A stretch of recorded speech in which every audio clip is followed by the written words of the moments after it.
At Google Marketing Live 2023, Google made more than 20 product announcements out of their Mountain View headquarters. The announcements fall into categories of better customer connection, better creative, and better confidence when you run ads on Google. When it comes to customer connection, Google says that it's become more complicated than ever to find consumers along their ever more complex consumer journeys. So that's why you need AI to help you find consumers when they're likely interested in the thing that you're offering. To make it easier for advertisers to find their consumers along these more complex journeys, Google has introduced two new AI-driven campaign types. One of them for YouTube, one of them that looks more like a social campaign. For YouTube, it's called video views. The other one is called demand gen, and it uses social assets, highly visual ads, to find consumers as they spend time across a variety of platforms in the Google ecosystem.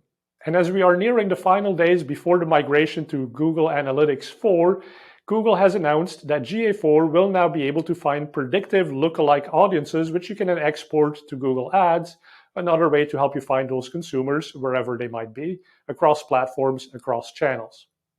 The other big topic for Google was creative, and that's no surprise. When we look at generative AI, it's been particularly strong at helping advertisers make better ads. We've seen this in the form of headlines, but now Google has announced that they will enable conversational AI for Performance Max campaigns. What this means is an advertiser can put in their URL, and that becomes the seed for building the entire campaign.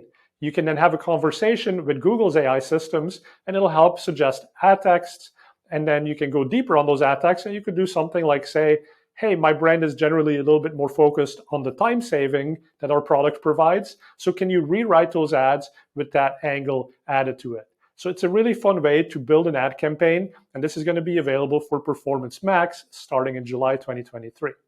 The other big announcement to do with creative generation is a new product called Product Studio.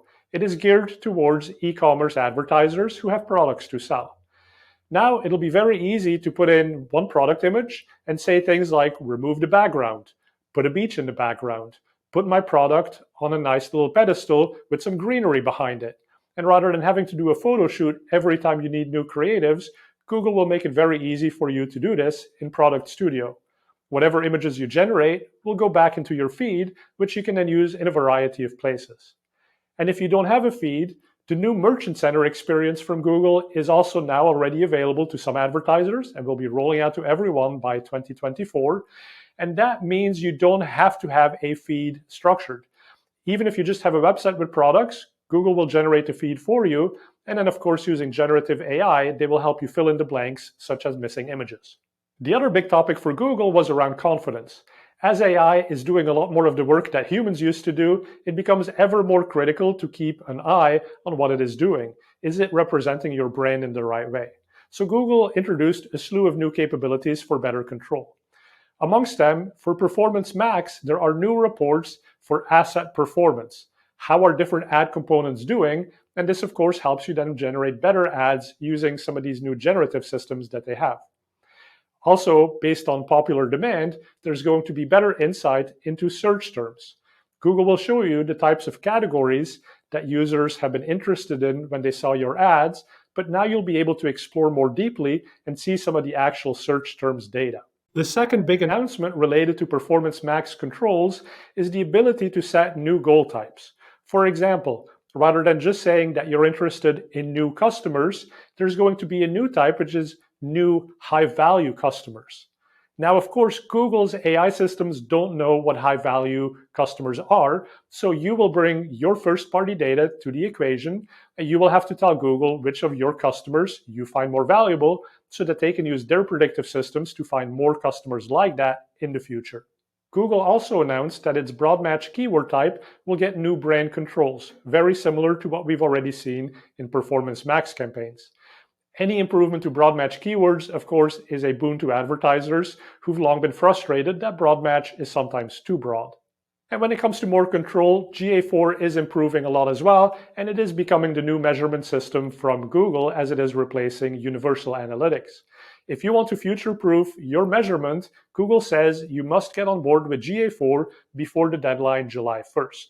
Having a measurement tool that's not Google Ads itself, of course, is very important if you want to better understand cross-channel contribution to your conversions.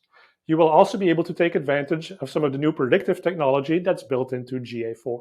Now, with all these announcements related to artificial intelligence, Google has put out an AI checklist, which you can use within your company to get everyone on the same page, as they call this the summer where you figure out artificial intelligence if you want to remain relevant as an advertiser. Remember, you're not competing for your job against artificial intelligence. You are competing against advertisers who figured out how to use artificial intelligence to their advantage. So get on board, learn about all of these artificial intelligence changes that Google has made to the Google Ads platform, and keep watching Optimizer's channel for updates as we get them.